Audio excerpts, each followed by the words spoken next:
মইতো আচৰিত পাইছোঁ যে তপন গগৈ ডাঙৰীয়াই নিজে কৈছে নে তেওঁক কোনোবা ক'বলৈ কৈছে, সেইটো মই আচৰিত পাইছোঁ।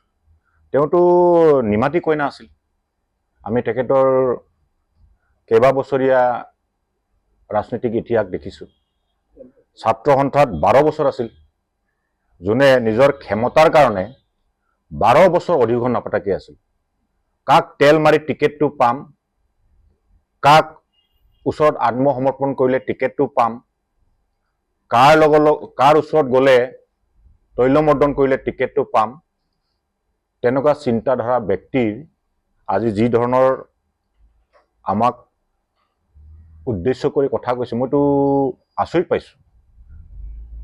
যিগৰাকী ব্যক্তিয়ে সদৌ অসম ছাত্ৰ সন্থাৰ 12 বছৰ অন্যায়ভাৱে কাৰ্যনিৰ্বাহ কৰিছিল কেৱল নিজৰ ছাত্ৰৰ কাৰণে, আটাইতকৈ সুবিধাবাদী চৰিত্ৰৰ সদৌ অসম ছাত্ৰ সন্থাৰ ইতিহাসত তেনেকুৱা সাধাৰণ সম্পাদক আমি দেখাই নাই। কেৱল নিজে বিধায়ক মন্ত্ৰী হ'ম বুলি আছুৰ অধিৱেশন 12 বছৰ নপতাকৈ থকা ব্যক্তিজন কোন? এইটো তপন কুমাৰ গগৈ ডাঙৰীয়া।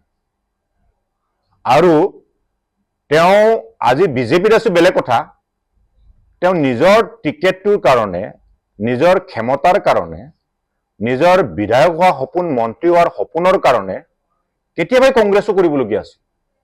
কেতিয়াবা কংগ্ৰেছৰ ওচৰত, কেতিয়াবা বিজেপিৰ ওচৰত, কেতিয়াবা এজিপিৰ ওচৰত দৌৰাদৌৰি কৰি থকা মানুহ। তো আমিতো জানো তেখেতৰ বিষয়ে।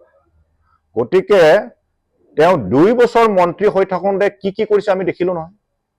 2 বছৰ মন্ত্ৰী হৈ থাকোঁতে APDCLত কিমান কি কেলেংকাৰী আজি গাপ মাৰি আছে, এই কথাটো আমি নজনাকৈ থকা নাই।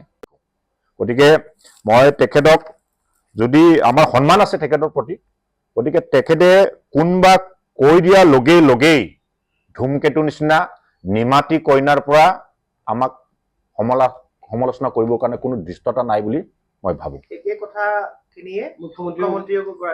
দিল্লী অহাৰ পাছত ইমান ভূমিকম্প কিয় হৈছে মুখ্যমন্ত্ৰীৰ লগত থকা সংগু-পংগু, মই সেইটো আচৰিত পাইছোঁ।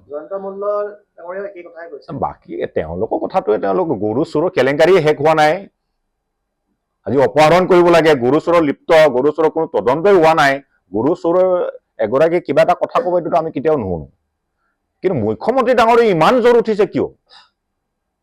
আমিতো বুজাবুজিও কৰা নাই, ৰাহুল গান্ধী প্ৰধানমন্ত্ৰীও হৈ যোৱা নাই, বিৰোধী দলৰ দলপতিহে। আমি তেখেতৰ ওচৰত জাতীয় বিষয়টোৰ ওচৰত আহিছোঁ, জাতীয় বিষয়টোৰ কাৰণে আহিছোঁ। ইমান চিন্তা কিয় কৰিছে, মই এইটো আচৰিত পাইছোঁ। ইমান ভূমিকম্প কিয় হৈছে, ইমান ভয় খোৱাটো কিয়, ইমান শংকিত হোৱাটো মানে আমি আশ্চৰ্য হৈছোঁ, মানে আচৰিত হৈছোঁ। আচলতে কি ক'ম, মানে ছাত্ৰ সন্থাৰ মজিয়াত থকাৰ পাছত কোন কি দলত যায়, এইটো নিজৰ নিজৰ এটা ব্যক্তিগত অধিকাৰ। এতিয়া ছাত্ৰ সন্থাক টানি আনিছে, আমি ছাত্ৰ সন্থাক টানি অনাটো আমি উচিত বুলি ভবা নাই। তপন গগৈ ডাঙৰীয়াই বুজি পাব লাগিছে, যিহেতু ছাত্ৰ সন্থা তেওঁ নিজকে সততাৰে কৰিছে বুলি ভাবে, তেতিয়াহ'লে ছাত্ৰ সন্থাক মজিয়াত কিয় টানি আনিছে?